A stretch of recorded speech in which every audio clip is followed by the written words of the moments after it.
कहाँ पर थे हम? यहाँ पर है ना। एक्चुअली मैंने वीडियो रिकॉर्ड की थी बट वो कैंसिल हो गई। चलो कोई ना, दोबारा से कर लेते हैं इसको। Another impact of industrial revolution. तो पहला इम्पैक्ट तो हमने देखा कैपिटलिज्म। पहला इम्पैक्ट तो क्या था? कैपिटलिज्म। दूसरा इम्पैक्ट जो उन्होंने बताया वो क्या था? इम्पेरियलिज्म। इंडस्ट्रियल रेवोल्यूशन और कैपिटलिज्म की ऐसे एक चीज आई, नई चीज एग्जिस्टेंस में, इम्पेरियलिज्म। इम्पेरियलिज्म इम्पेरियलिज्म का मतलब क्या था? इम्पेरियलिज्म का मीनिंग क्या था? अभी तक नहीं बताया ना, तो पहले पढ़ लो, लिखा हुआ है। Imperialism Imperialism means a system in which rich and powerful countries controlled and even occupied other nations to exploit their resources for their own economic and industrial benefits। तो क्या कह रहा है?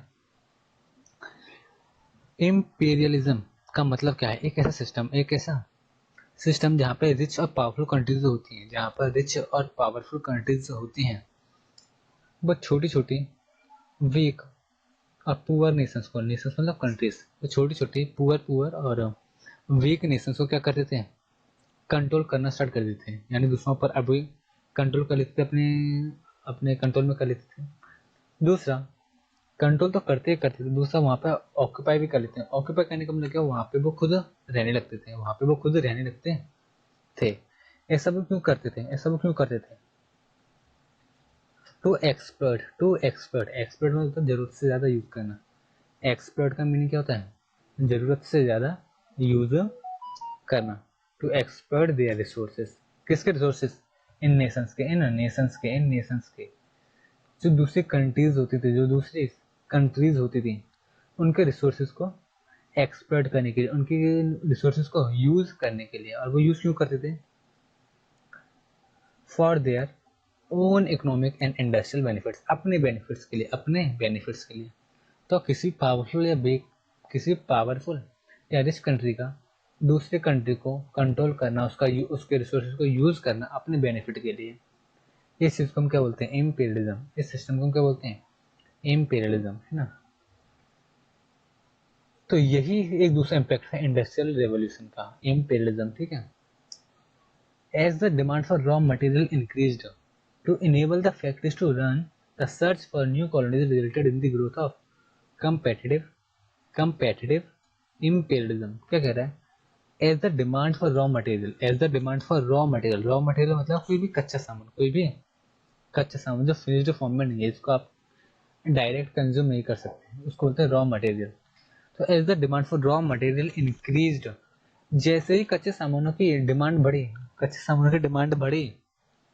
सर डिमांड में लोग मांगने लगे उन चीज़ों को, लोगों को वो चीज़ें चाहिए रॉ मटेरियल, तो सर ज़्यादा चीज़ें अगर चाहिए तो ज़्यादा चीज़ें बनानी पड़ेंगी। हाँ, तो to enable the factories to run, तो सर फैक्ट्री भी चालू करनी पड़ेंगी, फैक्ट्रीज में चीज़ें ज़्यादा बनानी पड़ेंगी ना, अगर लोग ज़्यादा चीज़ मांग रहे हैं तो इन्होंने क्या किया? To enable the factories to run, the search for new colonies resulted the search for new colonies resulted in the growth of competitive imperialism. क्या कह रहा है?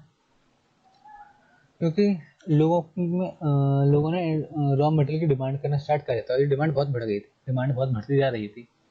तो फैक्ट्रीजों में सर ये डिमांड पूरी होगी, यानी फैक्ट्रीजों में सामान बनेंगे, जो जो चीज़ की भी डिमांड हो रही है वो सारे सामान कहाँ बनेंगे? फैक्ट्रीज में। तो सर फैक्ट्रीज भी बढ़ानी पड़ेगी, फैक्ट्रीज तो ज़्यादा से ज़्यादा स्टार्ट करनी पड़ेंगे हमें। तो फैक्ट्रीज खोलने के लिए उन्होंने नई नई जगह ढूंढना स्टार्ट किया, नई colonies, search for new colonies, नई नई उन्होंने जगह ढूंढना स्टार्ट किया। जिसका रिजल्ट क्या हुआ, यानी जिसकी वजह से क्या हुआ? अब वो लोग नई नई कॉलोनी ढूंढने लगे, इस वजह से क्या हुआ? It resulted in it resulted in the growth of competitive imperialism. तो इसकी वजह से कॉम्पिटिशन इंक्रीज हो गया। सपोज करो, इसका मीनिंग क्या है? सिंपल सा, इसकी वजह से कॉम्पिटिशन इंक्रीज हो गया। कॉम्पिटिशन इंक्रीज होने का मतलब क्या है? सॉइल लैंड में कॉम्पिटिशन को भी किस चीज में? इस सिस्टम के अंदर, इस सिस्टम के अंदर। मतलब क्या है? अब काफी सारी कंट्रीज होंगे ना, ऐसे तो डिमांड केवल एक ही कंट्रीज में बढ़ी है, एक कंट्री में बढ़ी है, उसमें लिखा हुआ एज द डिमांड इंक्रीज, तो किसी एक कंट्री की बात नहीं कर रहा, वो कह रहा वर्ल्ड वाइड। वर्ल्ड वाइड जैसे रॉ मटेरियल्स की डिमांड बढ़ने लगी, तो वर्ल्ड में केवल एक ही सुपर पावर नेशंस तो है नहीं, बहुत सारे पावरफुल और रिच नेशंस हैं, ठीक है।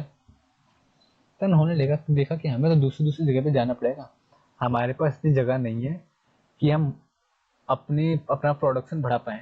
तो हमें नई नई जगह पर जाकर क्या करना पड़ेगा, नई नई फैक्ट्री स्टार्ट करनी पड़ेंगी, तो नई नई स्टार्ट करनी पड़ेंगी, तो नई नई जगह पर जाना पड़ेगा। और नई नई जगह पर क्या वो अकेले जाना चाहते हैं कि पूरी दुनिया इधर से उधर जाना चाह रही होगी? पूरी दुनिया इधर से उधर जाना चाह रही होगी, क्योंकि सभी लोग अपना आकर कराना चाह रहे हैं, प्रोडक्शन बढ़ाना चाहते हैं। जिस वजह से जब सभी लोग एक ही काम करेंगे तो वो काम टफ होगा, डिफिकल्ट होगा, इजी होगा, डिफिकल्ट होगा। तो इसी को तो बोलते हैं कॉम्पिटिशन। तो इस वजह से कॉम्पिटिशन लोगों के बीच में बढ़ गया। इम्पेरियलिज्म का मीनिंग आपको बताई देता अभी। फिर लिखा हुआ है कि अभी इसमें लिखा हुआ है the capitalist countries also sought new markets for the sale of their products.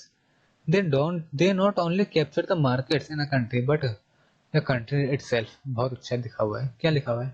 The capitalist countries, capitalist था ना, यहाँ पे कैपिटलिज्म फॉलो होता है। तो ऐसी कंट्रीज क्या करने लगी, ऑल्सो सॉर्ट न्यू मार्केट्स, ये कंट्रियां अभी क्या करने लगी, नए नए मार्केट ढूंढने लगी, नए नए मार्केट ढूंढने लगी। किसके लिए? For the sale of their products, अपने प्रोडक्ट्स को बेचने के लिए। अपनी जगह पे तो बेच ही रहे थे, वो सोच रहे थे कि हम बाहर ही बेचे तो सामान दूसरों को, हम अपनी कंट्री में तो बेच ही रहे हैं, हम क्यों ना फॉरेन में बेचें, इंटरनेशनल मार्केट में बेचें।